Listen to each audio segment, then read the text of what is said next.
Hey Stats class, we're going to go through this 8.1 homework question using a test statistic to find a p-value. So this is a one prop z-test like we saw in a previous video, and this is the test statistic we get from doing that with a claim that the proportion is greater than 0.33. So this is a right-tailed test. How do I know? Because the alternate hypothesis is where we'll see order symbols, greater than, less than, or possibly not equal to. A greater than symbol is a right-tailed test. Less than is left-tailed test, and not equal to would be two-tailed. It's just, the order symbol is where we think something will fall.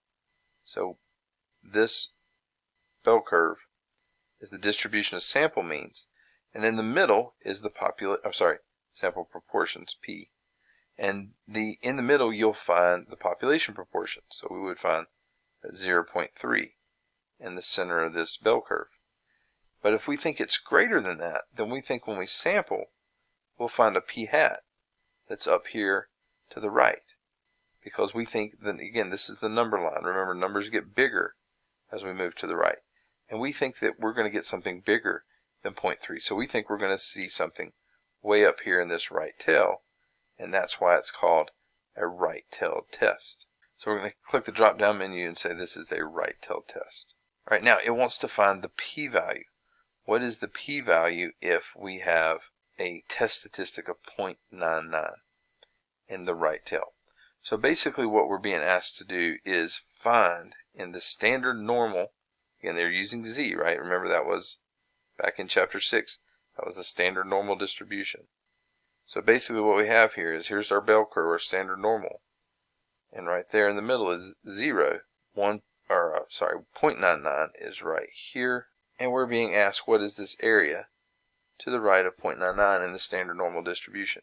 So if you recall, that is the job of the normal CDF. So I'm going to do second vars normal CDF.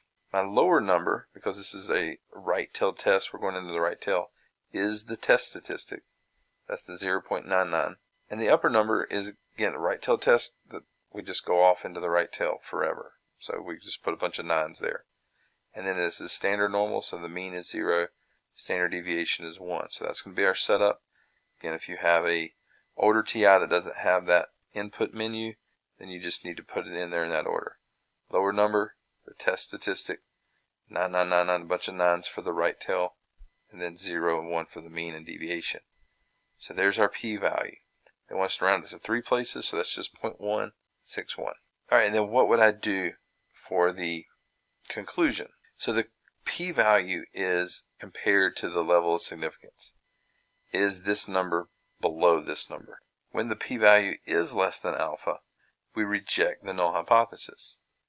When the p-value is greater than alpha, then we fail to reject the null hypothesis.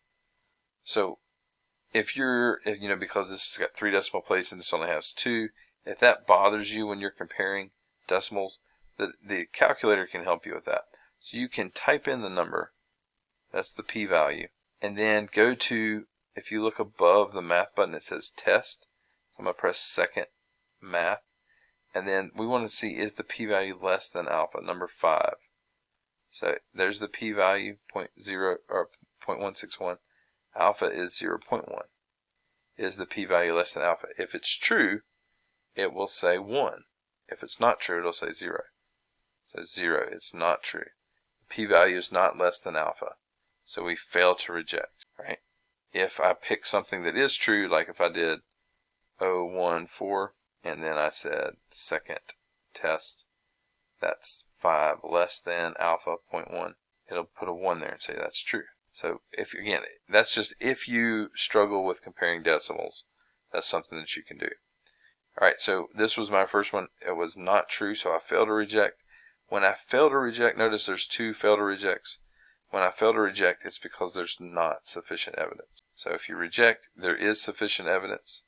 If you fail to reject, there is not sufficient evidence. And that will always be the case when we have a p-value that's bigger than alpha.